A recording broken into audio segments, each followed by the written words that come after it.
নীতি নৈতিকতা আর পারিবারিক শিক্ষা থাকলে এটা সম্ভব, যেটা আপনার আমার নেতা তাই বলুন তারেক রহমান করে দেখিয়েছে। যে মাকে শেষবারের মতো খবরে রেখে আসবে, সেই ভক্তি, সেই শ্রদ্ধা, সেই ভালোবাসা সে তার মনে লালন করেছে। সেই লন্ডনে ছিল, তার মা থেকে অনেক দূরে ছিল, তার ভালোবাসা কম ছিল না, পর্যাপ্ত পরিমাণে ভালোবাসা ছিল, যেটার বহিঃপ্রকাশ আজকে তারেক জিয়া তার মায়ের মৃত্যুর পরে দেখিয়েছে। মা মারা গেছে, মায়ের লাশের পাশে বসে, মৃতদেহের পাশে বসে কোরআন শরীফ পাঠ করতেছে। আমাদের খাওয়াগঞ্জের একজন ছেলে যেটা করতে দ্বিধাবোধ করে, সেটা তারেক জিয়া করে না। মায়ের জানাজায় প্রথম কাতারে অংশগ্রহণ করে মায়ের জানাজা আদায় করেছে।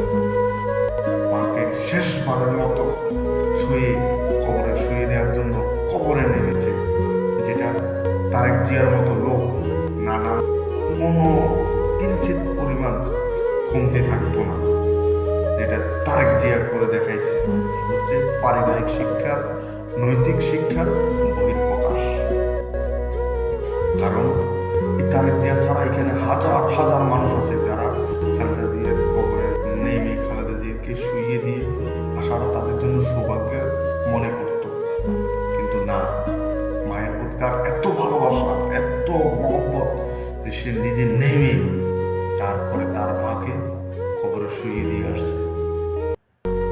আসলে আপনি কোথায় থাকলেন সেটা বড় জিনিস না, আপনি আপনার পরিবার থেকে, আপনার পরিবেশ থেকে, আপনার চারপাশ থেকে কি শিখতে পারলেন সেটা হচ্ছে বড় জিনিস। যার প্রকাশ, যার সুন্দর এক উদাহরণ, উজ্জ্বল উদাহরণের বহিঃপ্রকাশ ঘটিয়েছে তারেক রহমান।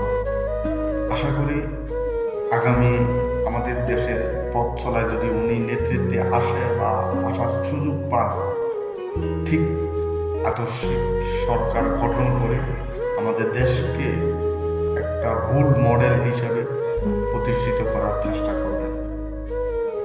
আপনারা অবশ্যই তারেক জিয়ার এই কর্মকাণ্ডে অনেকাংশে সন্তুষ্ট, যেটা আমি অনেক দূর থেকে ফিল করেছি।